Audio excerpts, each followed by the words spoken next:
Thank you for turning to page 121. Welcome back to page 121. Today we're going to take a look at a fun little game within a game. This is Snapshot for Traveler.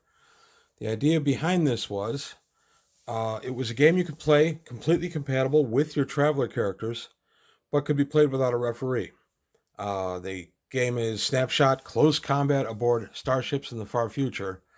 You could fight this as a starship boarding action, or you're repulsing intruders or mutineers, or we used to do it also just as like a warehouse or a starport fight.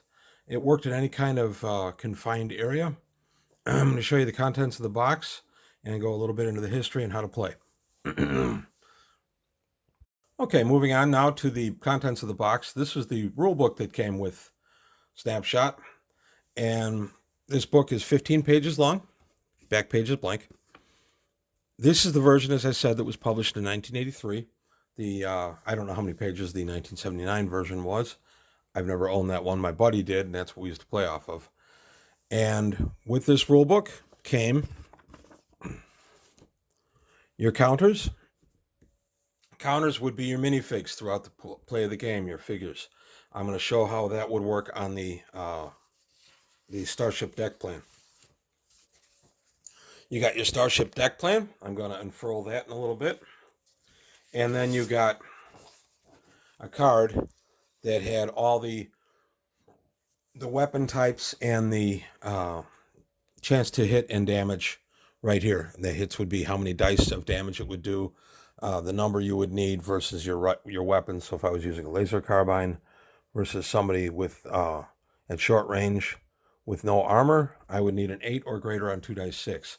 Modified by, say, I have skill level 2 with the weapon, that would become not an 8, but move down to a 6.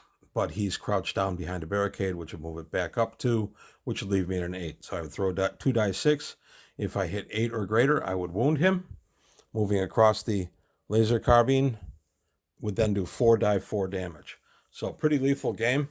It was best if you had sides with at least a dozen or so players or NPCs on them. As I said, mostly my buddy and I played this ourselves, just as a way to get a Traveler fix when the group as a whole didn't want to play Traveler. Generally, people like Traveler in our group. It had a lot of popularity, but my buddy and I were pretty mad for it, so we tended to play it more. So, oh, and you also got a neat little questionnaire card about where you bought it, do their marketing for them. There's GDW, their old address, their PO box. So, going into the game itself, it was a little abstract as compared to Traveler. The beauty of this was you could play it without a referee. You and whoever you were playing with would come up with a scenario where you would have to accomplish some type of goal within X amount of turns. Generally, it was something like getting up to the bridge of a ship to take over the command deck, to make the ship under your control, and you would have 10 or 12 turns in which to accomplish this. You do this by fighting your way through based on the deck plan. The game itself played very smoothly. It lived and died on something called action points. Your action points dictated what you could and couldn't do in a turn.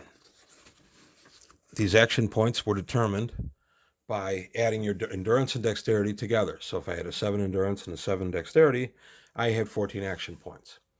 You went in an initiative system based on the lowest action points to the highest, and then the highest could interrupt the lowest. I don't want to go too much into that mechanic, but it was kind of neat. You could have somebody lower get interrupted, and you could move to a strategically important point on the map, such as opening or closing a door, that kind of thing. So you would move based on your action points. You would open and close doors based on your action points. And you would also fire your gun or bows or swords. The Traveler has all of that in them, based on your action points. You could throw a grenade, that kind of thing. We also added a few other things you could do with action points, as far as working electronics, where you could jam a door open or jam a door closed, where you could maybe play with the life support systems in one area, play with the gravity a little bit to stop people from being able to pursue you. Suddenly that section has no more gravity. We worked in some action points rules on that. This was a very fun game because you could just sit down and play it as a tabletop game without a referee, and it would take something like an hour to an hour and a half, depending on the size of each side that you have fighting each other. But we used to play this quite a bit, and the box says an hour to play. And really, if the scenario is ready to go and you have your crews ready, that's pretty accurate. The nice thing about this was you could take your actual Traveler characters and crew and play them on the scenario, because the statistics for this game were identical to Traveler. So the advantage to this game was the combat was a little more abstract than Traveler, slightly less lethal than Traveler. But the big thing was you didn't need a game master. Once you agreed on a scenario, you could just go forward with it. So I'm a big fan of this game. I haven't played it in years. As you can tell, my copy is completely unpunched.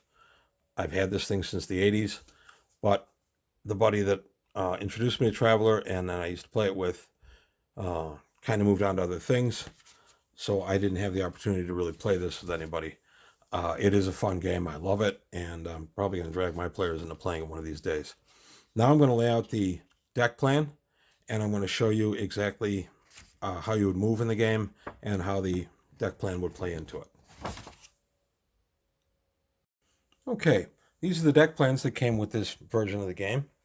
They're pretty simplistic, but I think that was intentional because they wanted you to be able to use the little figures on there. The figures I have actually came with a different set of deck plans that I have. Since this game was unpunched, I didn't want to punch out the actual pieces that go with it when I had plenty that had already been punched. Each of the hexes is 1/2 inch by 1/2 inch, and each of these guys fits in beautifully.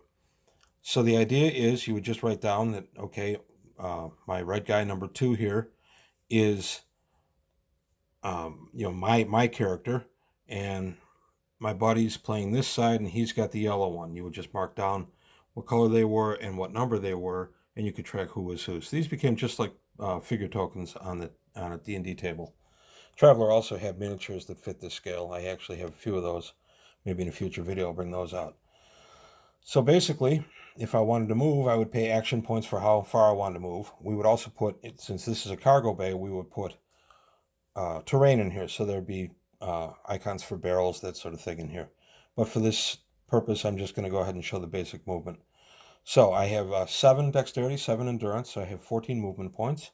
I'm going to move 1, 2, 3, 4,